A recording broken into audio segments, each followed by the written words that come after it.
பொன்னியின் செல்வன் பாகம் 5 87ஆம் அத்தியாயம். புலவரின் திகைப்பு.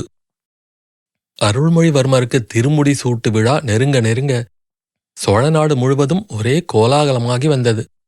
பொன்னியின் செல்வருக்கு பொன்முடி சூடுவது குறித்து மக்களிடையில் மாறுபட்ட அபிப்பிராயமே காணப்படவில்லை. சோழ நாட்டு ஆண்கள், பெண்கள், வயோதிகர்கள், குழந்தைகள், நகரமாந்தர், கிராமவாசிகள், வர்த்தகர்கள், உழவர்கள் அனைவரும் ஒருமுகமாக பொன்னியின் செல்வருக்கு முடிசூட்டுவதை குதூகலமாக வரவேற்றார்கள். அவர் பிறந்த வேளையை பற்றியும் குடிமக்களிடம் அவர் கலந்து பழகும் அருமை பண்பை பற்றியும் அனைவரும் சொல்லிச் சொல்லி வியந்து மகிழ்ந்தார்கள். ராமருக்கு பட்டாபிஷேகம் செய்து வைக்க தசரதர் முடிவு செய்துவிட்டார் என்று அறிந்ததும் அயோத்தி மக்கள் எல்லோரும் எவ்வளவு மகிழ்ச்சி அடைந்தார்கள் என்பதை ராமகாதை நமக்கு வர்ணிக்கிறது. வயது முதிர்ந்த பெண்மணிகள் எல்லாரும் கோசலையைப் போல் ஆகிவிட்டார்களாம். தத்தம் புதல்வர்களுக்கே மகுடாபிஷேகம் ஆகப் போவதாக எண்ணி மகிழ்ந்தார்களாம். இளம்பெண்கள் எல்லாரும் சீதாதேவி அடைந்த ஆனந்தத்தை தாங்களும் அடைந்து தத்தம் கணவன்மார்களுக்கே முடிசூட்டப் போவதாக கருதி தங்களை ஆடை ஆபரணங்களால் அலங்கரித்துக் கொண்டார்களாம். அயோத்தி மாநகரத்தில் வாழ்ந்த முதிய பிராயத்து ஆண்மக்கள் எல்லோரும் தசரதனைப் போல் ஆகிவிட்டார்களாம். மாதர்கள் வயதின் மிக்கார் கோசலை மனத்தை ஒத்தார், வேதியர் வசிட்டனொத்தார், வேறுள மகளிர் எல்லாம் சீதையை ஒத்தார், அந்நாள் திருவினை ஒத்தாள், அவ்வூர் சாதன மாந்தர் எல்லாம் தயரதன் தன்னை ஒத்தார் என்று அயோத்தி மக்களின் மனோநிலையை கம்பநாடர் அற்புதமாக சித்தரித்திருக்கிறார். அவ்வாறு அயோத்தி மக்களின் உள்ளன்பையும் நன்மதிப்பையும் அடைவதற்கு ராமர் என்ன அருஞ்செயல் புரிந்திருந்தார்? அவருடைய கோதண்டத்தின் மகிமையெல்லாம் பிற்காலத்தில் அல்லவா வெளியாவதற்கு இருந்தது. ராவணன் முதலிய ராட்சதர்களை வதம் செய்து 3 உலகங்களுக்கும் பயத்திலிருந்து விடுதலை அளித்த பெருமை பின்னால் அல்லவா அவரைச் சேர்வதாக இருந்தது. விசுவாமித்திர முனிதரோடு சென்று அவருடைய யாகத்தை பூர்த்தி செய்வித்துவிட்டு வந்தார் என்பது அயோத்தி மக்களுக்கு அவ்வளவாக ராமருடைய பெருமையை உயர்த்தி காட்டுகிறாதல்லவா? ஏன், விஸ்வாமித்திரர் திரும்பி அயோத்திக்கு வந்து அதை சொல்லக்கூட இல்லையே. இந்த உலகில் சிலர் செயற்கரிய வீரச் செயல்களும் பரோபகாரச் செயல்களும் புரிந்து மக்களின் உள்ளத்தை கவர்கிறார்கள். இன்னும் சிலர் இசை பாடியும் நடனம் ஆடியும் கவிதை புனைந்தும் சித்திர சிற்பக்கலைகளில் அற்புதங்களை அளித்தும் பிறருடைய போற்றுதலுக்கு உள்ளாகிறார்கள். வேறு சிலர் கருவிலேயே திருவுடையோராய், பிறக்கும்போதே சிறப்புடையோராய் பிறந்து விடுகிறார்கள். குறிப்பிடக்கூடிய காரணம் எதுவும் இன்றி பார்ப்பவர்களுடைய உள்ளங்களையெல்லாம் கவர்ந்து வசீகரிக்கக்கூடிய சக்தியை இயற்கை அன்னை அவர்களுக்கு அளித்து விடுகிறாள். ஆஹா, இயற்கை அன்னை மிக்க பாரபட்சம் உடையவள் போலும். ஆனாலும் நாம் என்ன கண்டோம்? இயற்கை அன்னை அத்தகைய வசீகர சக்தியை அவர்களுக்கு அளிக்கும்போது அதற்கு இணையாக வேறு என்ன பிரதிகூலமான அம்சங்களையும் அளித்திருக்கிறாளோ நமக்கு என்ன தெரியும்? அவ்வளவு தூரம் அயோத்தி மாந்தரின் உள்ளன்பை கவர்ந்து அவர்களுடைய போற்றுதலுக்கு உரியவராயிருந்த ராமர் உலகில் சாதாரண மனிதர் யாரும் அடையாத துன்பங்களையெல்லாம் அடைய வேண்டியிருந்ததல்லவா? நாட்டைத் துறந்து காட்டுக்குச் சென்று காதல் மனைவியை பறிகொடுத்து சொல்லுவதற்கு இயலாத மனவேதனை பட வேண்டி நேர்ந்ததல்லவா? அருள்மொழிவர்மர் இயற்கை அன்னையின் பட்சபாதமான சலுகைக்கு பாத்திரமானவர். அவருடைய தோற்றமே அவரை பார்த்தவர்கள் அனைவர் மனத்தையும் வசீகரித்தது. அவருடைய இனிய பேச்சும் பண்புகளும் அவருடன் பழக நேர்ந்தவர்கள் எல்லாருடைய அன்பையும் கவர்ந்தன. ஈழ நாட்டு போர்க்களத்துக்கு அவர் சென்றிருந்தபோது அவ்வளவாக வீரதீரச் செயல்கள் புரிவதற்கு சந்தர்ப்பங்கள் கிட்டவில்லை. ஆயினும் அவருடைய வீர பிரதாபங்களைப் பற்றிய கற்பனை செய்திகள் பல சோழ நாடெங்கும் பரவி வந்தன. ஒருவரிடம் நாம் அன்பு கொண்டுவிட்டால் அவரை பற்றிய எவ்வளவு மிகைப்படுத்தப்பட்ட புகழுரைகளையும் எளிதில் நம்புவதற்கு ஆயத்தமாகி விடுகிறோம் அல்லவா? சுந்தர சோழர் நோய்வாய்ப்பட்டு நடமாடவும் சக்தி இல்லாமல் போன காலத்திலிருந்து அரசுரிமை சம்பந்தமான குழப்பங்கள் சோழ நாட்டில் ஏற்படக்கூடுமோ என்று மக்கள் கவலைப்பட்டு வந்தார்கள். பழுவேட்டரையர், சம்புவரையர் முதலிய குறுநில மன்னர்களும் பெருந்தரது அதிகாரிகளும் சுந்தர சோழரின் புதல்வர்களுக்கு விரோதமாக கண்டராதித்தருடைய மகனுக்கு பட்டம் கட்ட சதி செய்கிறார்கள் என்னும் வதந்தியும் பரவியிருந்தது. கண்டராதித்தருடைய குமாரன் மதுராந்தகனுக்கு விரோதமாக சொல்லக்கூடியது எதுவும் மக்களுக்கு தெரிந்திருக்கவில்லை. ஆனால் மதுராந்தகன் மக்களிடையில் வந்து கலந்து பழகியதும் இல்லை. தந்தையைப் போல் உலக வாழ்க்கையில் வெறுப்புற்று சிவபக்தியில் ஆழ்ந்திருக்கிறான் என்பது மட்டும் தெரிந்திருந்தது. விஜயாலய சோழர் காலத்திலிருந்து சோழராஜ்யம் விரிந்து பறந்து வந்ததையும், வர்த்தகம் செழித்து மக்களின் வாழ்க்கை உயர்ந்து வந்ததையும், சோழ சைன்யங்கள் வெற்றி கொண்ட நாடுகளிலிருந்து பலவித செல்வங்கள் சோழ நாட்டில் வந்து குவிந்து கொண்டிருந்ததையும் பார்த்து களித்து பெருமிதம் அடைந்திருந்த மக்கள் சோழப் பேரரசு மேலும் மேலும் பல்கி பரவி தழைக்க வேண்டும் என்று விரும்பினார்கள். சிவபக்தியில் முழுக்க முழுக்க ஈடுபட்ட மதுராந்தகர் சிங்காதனம் ஏறினால் சோழராஜ்யத்தின் முன்னேற்றம் தொடர்ந்து நடைபெற முடியுமா என்று ஐயுற்றார்கள். அது மட்டுமின்றி மதுராந்தகர் பட்டத்துக்கு வந்தால் சிற்றரசர்கள் வைத்ததே சட்டமாயிருக்கும் என்று மக்கள் அஞ்சினார்கள். ஆதித்த கரிகாலரை பற்றி வீராதி வீரர் என்ற பெருமதிப்பு மக்களுக்கு இருந்தாலும் அவர் சிங்காதனம் ஏறுவது பற்றியும் அவ்வளவாக உற்சாகம் கொள்ள இடமில்லாமல் இருந்தது. ஆதித்த கரிகாலரிடம் மக்களை வசீகரிக்கும் இனிய சுபாவம் இல்லை. எல்லாருடனும் அவர் சரளமாக கலந்து பழகுவதில்லை.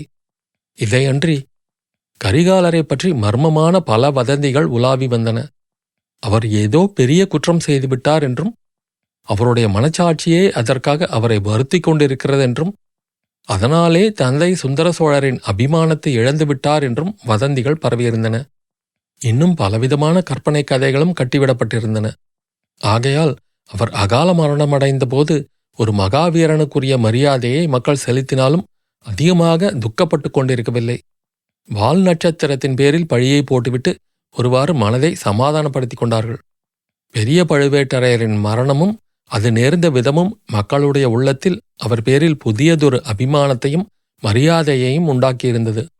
அந்த வீரக்கிழவர் முதுமை பிராயத்தில் மணந்து கொண்ட மாயமோகினி உண்மையில் பாண்டிய நாட்டு ஆபத்துதவிகளைச் சேர்ந்தவள் என்றும், அவளுடைய தூண்டுதலினாலேதான் பெரிய பழுவேட்டரையரின் மனம் கெட்டுப்போயிருந்ததென்றும், ஆதித்த கரிகாலரின் அகால மரணத்துக்கு பாண்டிய நாட்டு ஆபத்துதவிகளே காரணம் என்றும் உண்மையை அறிந்து கொண்டதும் பெரிய பழுவேட்டரையர் செய்த குற்றத்துக்கு பிராயச்சித்தமாக தம்மைத்தாமே மாய்த்து கொண்டார் என்றும் வதந்திகள் பரவிவிட்ட பிறகு ஜனங்கள் பெரிய பழுவேட்டரையரை குறித்து ஐயோ பாவம் என்று அனுதாபப்பட்டார்கள்.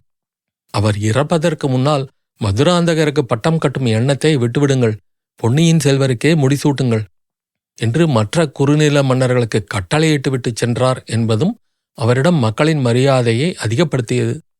மக்களின் மனத்தில் உள்ள விருப்பம் நிறைவேறுவதற்கு ஒரு பெரிய தடங்களை நிவர்த்தி செய்துவிட்டல்லவா அந்த மாபெரும் வீரக்கிழவர் உயிரை நீத்தார். அவருடைய நினைவு வாழ்க, அவருடைய குலம் வாழ்க. இவ்வாறு ஜனங்கள் நன்றி உணர்ச்சியுடன் அவரை பற்றி புகழ்ந்து பேசினார்கள். மதுராந்தக தேவர் விஷயத்தில் ஆள்மாறாட்டம் நடந்திருக்கிறது என்னும் விவரம் பொதுமக்களில் யாருக்குமே தெரிந்திருக்கவில்லை. அரச குடும்பத்தினரையும் அவர்களுடன் நெருங்கிய தொடர்பு கொண்டவர்களையும் தவிர வேறு யாருக்கும் அந்த செய்தி தெரியாது. பழைய மதுராந்தகர் பெரும்பாலும் அரண்மனைக்குள்ளேயே பொழுதை கழித்தார். மிக அபூர்வமாகவே வெளிப்புறப்பட்டார். அந்த சந்தர்ப்பங்களிலும் அவர் பொதுமக்களுடன் கலந்து பழகுவதில்லை. அவருக்கு முடிசூட்டும் பேச்சு நடந்து கொண்டிருந்த போது மூடு பல்லக்கில் வைத்து அவரை அழைத்து கொண்டு போவது வழக்கமாயிருந்தது. அவருடைய அங்க அடையாளங்களை கூர்ந்து கவனிக்க பொது ஜனங்களுக்கு சந்தர்ப்பம் ஏற்படவில்லை. ஆகையால் பழைய மதுராந்தகர் போய் புதிய மதுராந்தகர் வந்துள்ள விவரமே மிக பெரும்பாலான மக்களுக்கு தெரியாமல் இருந்தது. ஆதலின் திருவையாற்றில் நடந்த திருவாதிரை திருவிழாவில் புதிய மதுராந்தகரை பார்த்தவர்கள் எவரும் ஆள்வேற்றுமை எதுவும் இருப்பதாக அறியவில்லை. அவர் மனைவி பூங்குழலி மட்டும் சிலருடைய கவனத்தை கவர்ந்தாள். அந்த பெண் சின்ன பழுவேட்டரையருடைய மகள் என்று சிலர் கூறியதை மற்றும் சிலர் மறுத்துரைத்தார்கள். கடலில் படகு செலுத்தி வந்த ஓடக்கார பெண் இவள் என்றும், மதுராந்தகர் சமீபத்தில் இவளை மணந்து கொண்டார் என்றும் சொன்னார்கள். அரச குடும்பத்தினரும் குறுநில மன்னர்களும் பலதார மணம் செய்து கொள்வது அந்நாளில் சாதாரணமாக இருந்தபடியால் யாரும் அதை பற்றி வியப்பு அடையவில்லை. சிற்றரசர்கள் பலர் தூண்டியும் மதுராந்தகத்தேவர் தமக்கு பட்டம் வேண்டாம் என்று சொல்லிவிட்டார் என்னும் வதந்தி மக்களுக்கு பொதுவாகவே அவரிடம் மரியாதையை உண்டு பண்ணியிருந்தது. சிவபக்தியில் திளைத்து பரவச நிலையை அடைந்திருந்த அவருடைய தோற்றமும் அந்த மரியாதையை வளர்த்தது. ஓடக்கார பெண்ணாகிய பூங்குழலியை முன்னிட்டே மதுராந்தகர் சோழ சிங்காதனத்தை விரும்பவில்லை என்ற பேச்சு இன்னும் பலருடைய அபிமானத்தை அவர் கவர்ந்து கொள்ள காரணமாயிருந்தது. பொன்னியின் செல்வருக்கு பட்டாபிஷேகம் நடந்ததும் மதுராந்தகத்தேவருக்கு ஏதேனும் பெரிய பதவி அளிப்பார் என்றும் பேசிக்கொண்டார்கள். முடிசூட்டு விழாவுக்கு 2 தினங்களுக்கு முன்னாலிருந்து சோழ நாட்டின் நானா திசைகளிலிருந்தும் ஜனங்கள் தஞ்சையை நோக்கி வரத் தொடங்கிவிட்டார்கள். தஞ்சை கோட்டைக்கு வெளியே ஒரே ஜன சமுத்திரமாக காட்சியளித்தது. கோட்டையின் வாசற்கதவுகள் திறந்து விடப்பட்டன. கோட்டைக்குள் போவதற்கும் வெளியே வருவதற்கும் முன்னம் இருந்த கட்டுப்பாடுகள் நீக்கப்பட்டன. முடிசூட்டு நாளை தள்ளி வைத்து கொண்டால் சமாளிக்க முடியாத கூட்டம் சேர்ந்துவிடும் என்றுதான் தை பிறந்தவுடனே நாள் குறிப்பிட்டிருந்தார்கள். இன்னும் ஜனங்களுடைய சௌகரியத்துக்காக வேறு பல ஏற்பாடுகளும் செய்திருந்தார்கள். கொடும்பாளூர் வேளார் தம்முடன் அழைத்து கொண்டு வந்திருந்த மாபெரும் தென் திசை படையில் மிகப்பெரிய பகுதியை பொன்னியின் செல்வர் கட்டளையின் பேரில் திருப்பி அனுப்பிவிட்டார். தம்முடன் 1000 வீரர்களை மட்டுமே வைத்துக் கொண்டிருந்தார். அவ்விதமே பழுவேட்டரையர் கட்சியைச் சேர்ந்த சிற்றரசர்கள் குடந்தைக்கு அருகில் கொண்டு வந்து நிறுத்தியிருந்த வீரர்களும் திருப்பி அவரவர்களுடைய இடத்துக்கு அனுப்பப்பட்டார்கள். சின்ன பழுவேட்டரையர் கோட்டை பாதுகாப்புக்காக வழக்கமாக வைத்திருந்த வீரர்கள் மட்டுமே இப்பொழுது இருந்தார்கள். பழுவூர் வீரர்களும் கொடும்பாளூர் வீரர்களும் வேளக்காரப்படை வீரர்களும் தங்களுடைய பகை மார்ச்சரியங்களையெல்லாம் மறந்து ஒருவரை ஒருவர் கட்டித் தழுவிக் கொள்ளவும் கேலி செய்வதும் கூத்தாடி குதூகலிப்பதுமாக இருந்தார்கள். முடிசூட்டு விழாவை பார்ப்பதற்கு திரளாக வந்து குவிந்த வண்ணம் இருந்த மக்களுக்கு அவர்கள் கூடிய வரையில் உதவியாக இருந்தார்கள். சில சமயம் வேடிக்கைக்காக வானர சேஷ்டைகளில் அவ்வீரர்கள் ஈடுபட்ட போதிலும் ஜனங்கள் அவற்றை பொருட்படுத்தவில்லை. தஞ்சை கோட்டைக்கு உட்புறமும் புறநகரமும் தேவேந்திரனின் அமராவதி நகரத்தைப் போல் அலங்கரிக்கப்பட்டு விளங்கின. நகரில் உள்ள ஒவ்வொரு வீட்டுக்கும் வெளியூரிலிருந்து விருந்தாளிகள் வந்து குவிந்த வண்ணம் இருந்தார்கள். கடைசியாக மகுடாபிஷேகத்துக்கு குறிப்பிட்ட தினத்தன்று சூரியன் உதயமாயிற்று. உதிக்கும்போதே பனித்திரளை போக்கிக் கொண்டு பொற்கிரணங்களை பரப்பிக்கொண்டு தேஜாமயமாக உதித்த சூரியனை பார்த்த மாந்தர் அனைவரும், இன்றைக்கு பொன்னியின் செல்வருக்கு மகுடாபிஷேகம் அல்லவா, ஆகையால் சூரியனும் பொன்னொளி வீசி திகழ்கிறான் என்று கூறி மகிழ்ந்தார்கள். மகுடாபிஷேகத்துக்குரிய வேளை வருவதற்கு வெகுநேரம் முன்னதாகவே பட்டாபிஷேக மண்டபத்தின் வாசலில் ஜனத்திரள் சேர ஆரம்பித்துவிட்டது. மண்டபத்துக்குள்ளே பொதுமக்கள் அனைவரும் இடம்பெறுதல் இயலாத காரியமல்லவா. முடிசூட்டு வைபவம் நடந்த பிறகு பொன்னியின் செல்வர் மண்டபத்திலிருந்து வெளியில் வந்து பட்டத்து யானை மீதேறி வீதி வலம் தொடங்கும் போதுதான் மக்கள் அனைவரும் அவரை கண்டு மகிழ முடியும். அதற்காக நேரம் கழித்து வர முடியுமா என்ன? முன்னதாக வந்தால் பொன்னியின் செல்வர் பொன்மகுடம் சூடிக்கொண்டு வெளிவரும்போதே அவரை பார்க்கலாமே. மகுடாபிஷேக மண்டபத்துக்குள் அரண்மனையைச் சேர்ந்தவர்கள் வருவதற்கு தனியான பின்புற பாதை இருந்தது. அதன் வழியாக சுந்தர சோழரும் வானமாதேவியும் அவர்களைத் தொடர்ந்து செம்பியன் மாதேவி, மதுராந்தகர், பூங்குழலி, குந்தவை பிராட்டி, வானதி ஆகியவர்களும் வந்து சேர்ந்தார்கள். முதன் மந்திரி அனிருத்தர், சின்ன பழுவேட்டரையர், சம்புவரையர், சேனாதிபதி பூதி விக்ரமகேசரி, மலையமான் மிலாடுடையார் மற்றும் சிற்றரசர்கள், சாமந்தர்கள், வர்த்தக கணத்தலைவர்கள், கோட்டத் தலைவர்கள், பெருந்தர அதிகாரிகள், சிவாச்சாரியார்கள், விண்ணகர பட்டர்கள், தமிழ் பெரும் புலவர்கள் ஆகியோர் வாசலில் கூடியிருந்த பெரும் ஜனக்கூட்டத்தில் புகுந்து முண்டியடித்துக் கொண்டு உள்ளே வந்து சேர்ந்தார்கள். கடைசியில் பொன்னியின் செல்வரும் வல்லவரையன் வந்தியத்தேவனும் தாமரை மலர் போல் அமைந்த திறந்த தங்க ரதத்தில் அமர்ந்து மகுடாபிஷேக மண்டபத்தின் வாசலை அடைந்தபோது பூரணச்சந்திரனை கண்ட அலைக்கடலை போல் அந்த ஜனசமுத்திரம் கரகோஷம் முழங்கி ஆரவாரம் செய்தது. மகுடாபிஷேகத்துக்குரிய வைதிகச் சடங்குகள் எல்லாம் நடந்தேறின. சோழகுலத்து மன்னர்கள் வழி வழியாக பட்டாபிஷேக தினத்தன்று சிரசில் சூட்டிக்கொள்ளும் மணிமகுடம், மார்பில் அணியும் நவரத்ன மாலை, இடையில் தரிக்கும் உடைவாள், கையில் ஏந்தும் செங்கோல் ஆகியவற்றை ஒரு பெரிய சித்திர தாம்பாளத்தில் வைத்து சபையில் பெரியவர்கள் முன்னாலெல்லாம் கொண்டு போனார்கள். அவர்கள் அத்தாம்பாளத்தை தொட்டு ஆசி கூறினார்கள். பின்னர் ஆஸ்தான புலவராகிய நல்லன் சாத்தனார் எழுந்து நின்றார். அவருக்கு பின்னால் கையில் யாழ் பிடித்த மங்கை ஒருத்தி நின்று யாழின் நரம்புகளை மீட்டி இனிய ஸ்ருதியை எழுப்பினாள். புலவர் நல்லன் சாத்தனார் சோழகுலத்தின் தொல் பெருமையையும் அக்குலத்தில் பரம்பரையாக வந்து புகழ்பெற்ற வீர மன்னர்களின் வரலாற்றையும் இசையுடன் கலந்த சந்தப் பாடலாக பாடலுற்றார். அந்த பாடல் மிக நீண்டதாகவும் இந்த காலத்தவர் எளிதில் அறிந்து கொள்ள முடியாத அரிய நடையிலும் அமைந்திருந்தபடியால் அதன் சாராம்சத்தை மட்டுமே இங்கே குறிப்பிடுகிறோம். சூரிய வம்சத்திலே தோன்றிய மனுமாந்தாதாவின் குலத்தில் சிபி என்னும் மன்னன் இருந்தான். அவன் ஒரு புறாவுக்கு தான் அளித்த வாக்கை நிறைவேற்றி அதன் உயிரை காப்பதற்காக தன் உடலின் சதையை அறுத்து கொடுத்தான். அத்தகைய சிபியின் வம்சத்தில் அவனுக்கு பின் தோன்றியவர்கள் செம்பியன் என்று குலப்பெயர் சூட்டிக்கொண்டு பெருமை அடைந்தார்கள். செம்பியர் குலத்தில் ராஜகேசரி என்று ஒரு பேரரசன் தோன்றினான். அவன் மகன் பரகேசரி என்று புகழ் பெற்றான். இவர்களுக்கு பின் தோன்றிய மன்னர்கள் கோ ராஜகேசரி என்றும் கோ பரகேசரி என்றும் மாற்றி மாற்றி பட்டம் சூட்டிக் கொண்டு வந்தார்கள். பசுவுக்கு நீதி வழங்குவதற்கு தன் அருமை புதல்வனை பலி கொடுத்த சோழ மன்னர் மனுநீதிச் சோழன் என்று பெயர் பெற்றான். இவனுக்கு பிற்காலத்தில் பூம்புகார் நகரில் கரிகால் பெருவளத்தான் என்னும் மன்னன் மூவுலகங்களிலும் தன் புகழை பரப்பி விளங்கினான். அவன் சோழ நாட்டு பெரும் படையுடன் வடக்கே இமயமலை வரையில் படையெடுத்துச் சென்று அம்மலையின் பனிமூடிய சிகரத்தில் சோழ குலத்து புலி இலச்சினையை பொறித்தான். இவன் வழியில் நலங்கிள்ளி, நெடுங்கிள்ளி, பெருங்கிள்ளி, குராப்பள்ளி துஞ்சிய கிள்ளிவளவன், குளமுற்றத்து துஞ்சிய கிள்ளிவளவன், சிவபெருமானுடைய பரமபக்தனாகிய கோப்பெருஞ்சோழன் ஆகியவர்கள் இப்புராதன குலத்துக்கு பெயரும் புகழும் அளித்து சிவபதம் அடைந்தார்கள்.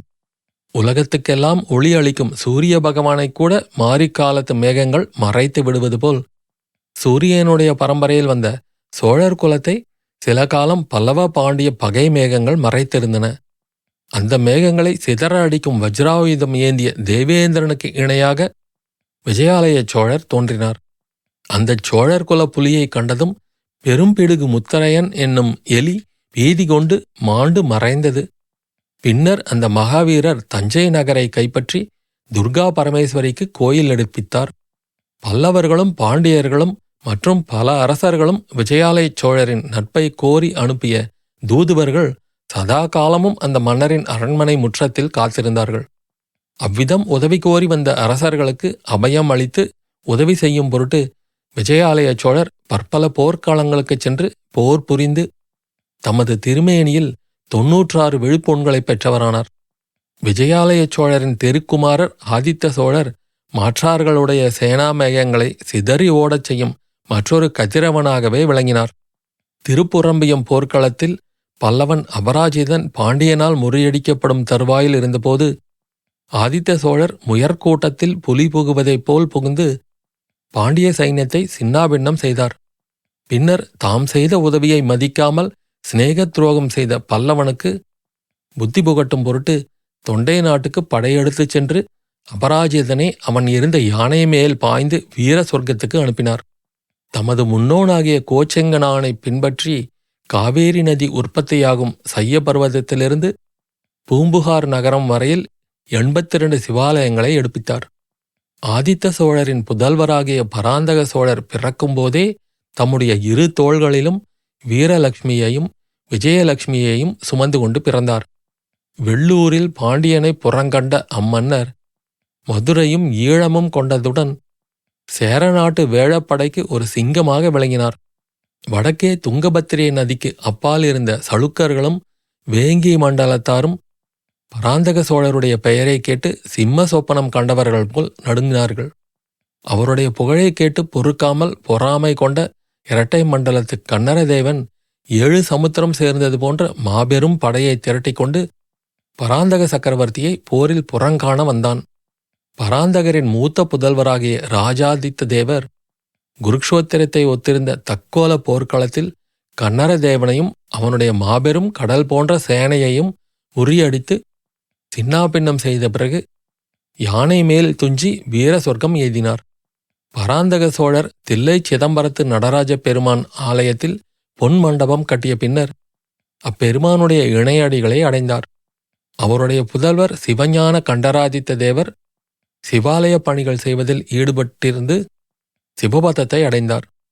அவருடைய காலத்தில் தொண்டை மண்டலத்தை பகைவர்களுடைய ஆதிக்கத்திலிருந்து விடுதலை செய்து சீட்புலி நாடு வரையில் புலிக்கொடியை நிலைநாட்டியவரான அரிஞ்சய தேவரும் தமது தமையனை பிரிந்து அதிக காலம் இருக்க மனமின்றி விண்ணுலகம் எய்தினார்.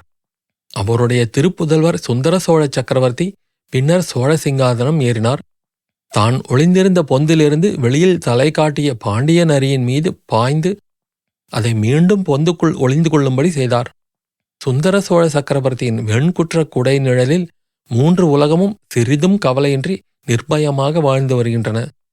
இவ்வாறு 1000 ஆண்டுகளாக வீரப்புகழ் பெற்று விளங்கும் குலத்தில் வந்த பொன்னியின் செல்வரை எம்மொழிகளால் யாம் போற்ற முடியும்? அவருடைய புகழைச் சொல்வதற்கு கலைமகளே பிறந்து வந்தால் ஒருவேளை சாத்தியமாக கூடும். எம்மை போன்ற மிகச் சாதாரண புலவர்களால் இயம்பத் தரமன்று. இவ்விதம் நல்லன் சாத்தனார் சோழகுல பெருமையை பாடி முடித்தார்.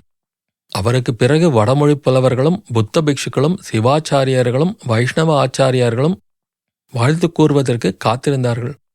இவர்களை எப்படி சுருக்கமாக முடிக்கச் செய்வது என்பது பட்டாபிஷேக முகூர்த்தம் வைத்திருப்பவர்களுக்கு பெரும் கவலையாக போய்விட்டது. அப்படி கவலைப்பட்டவர்களில் சின்ன பழுவேட்டரையரும் ஒருவர். அவர் தமது கரத்தினால் சோழர் குலத்து புராதன கிரீடத்தை எடுத்து பொன்னியின் செல்வரின் சிரசில் சூடுவதற்கு ஆயத்தமாயிருந்தார். புலவர்களையும் பண்டிதர்களையும் எப்படி விரைவில் பாடி முடிக்கச் செய்வது என்று எண்ணி சுற்றுமுற்றும் பார்த்த சின்ன பழுவேட்டரையரின் சமீபத்தில் புதிய ஆள் ஒருவன் திடுதிப்பென்று வந்தான். தெரு வீதியில் மொய்த்து நின்று கொண்டிருந்த அவ்வளவு ஜனக்கூட்டத்தாரையும் தாண்டி அவன் எப்படி ஆஸ்தான மண்டபத்துக்கு வந்தான் என்பது பலருக்கும் வியப்பு அளித்தது. ஆனால் வந்தியத்தேவனுக்கு அது வியப்பு அளிக்கவில்லை. மாறுவேடம் பூண்டிருந்தவன் ஆழ்வார்க்கடியான்தான் என்பதை அறிந்திருந்த வந்தியத்தேவன் பொன்னியின் செல்வரை நோக்கினான். அவரும் அந்த சமிக்ஞையை தெரிந்து கொண்டவராக தோன்றினார். சின்ன பழுவேட்டரையரின் காதில் ஆழ்வார்க்கடியான் என்ன இரகசிய செய்தியை சொன்னானோ தெரியாது. உடனே அவருடைய முகத்தில் பெரும் கவலையும் கலக்கமும் குடிகொண்டன. ஒரு கணம் தயங்கி நின்றுவிட்டு அவனை அழைத்து கொண்டு அச்சபா மண்டபத்தில் அதிக கூட்டமில்லாத ஒரு பக்கத்துக்கு சென்றார். இதை கவனித்தார் பொன்னியின் செல்வர். நல்லன் சாத்தனார் சோழர் குல பெருமையை கூறி வந்த போதெல்லாம் கைகூப்பி நின்று வணக்கத்துடன் கேட்டுக்கொண்டு வந்தவர் இப்போது அந்த புலவரை நோக்கி, ஐயா புலவரே, இத்தனை நேரமும் தாங்கள் கூறி வந்த புகழெல்லாம் என் முன்னோரை பற்றியவை அல்லவா? இந்த புராதன பெருமை வாய்ந்த சிங்காதனத்தில் அமர்ந்து மணிமகுடம் சூட்டிக்கொள்வதற்கு தகுதியுள்ளவனாக நான் என்ன காரியம் செய்திருக்கிறேன்? அதை பற்றி கூறுவதற்கு கலைமகள் இங்கே இப்போது பிரசன்னமாவது சாத்தியமில்லையாதலால் தங்களால் இயன்ற வரையில் சற்று எடுத்து இயம்பலாமே என்றார். புலவர் திகைத்து நின்றதை பார்த்த பொன்னியின் செல்வர், ஐயா, தாங்கள் திகைத்து நிற்பது இயல்பே. தங்கள் பேரில் குற்றமில்லை. அவ்வாறு என்னுடைய புகழை பாட்டில் அமைத்து பாடும்படியாக நான் இன்னமும் ஒரு காரியமும் செய்யவில்லை. இன்றுதான் தொடங்கப் போகிறேன் என்றார். அத்தியாயம் முடிவு.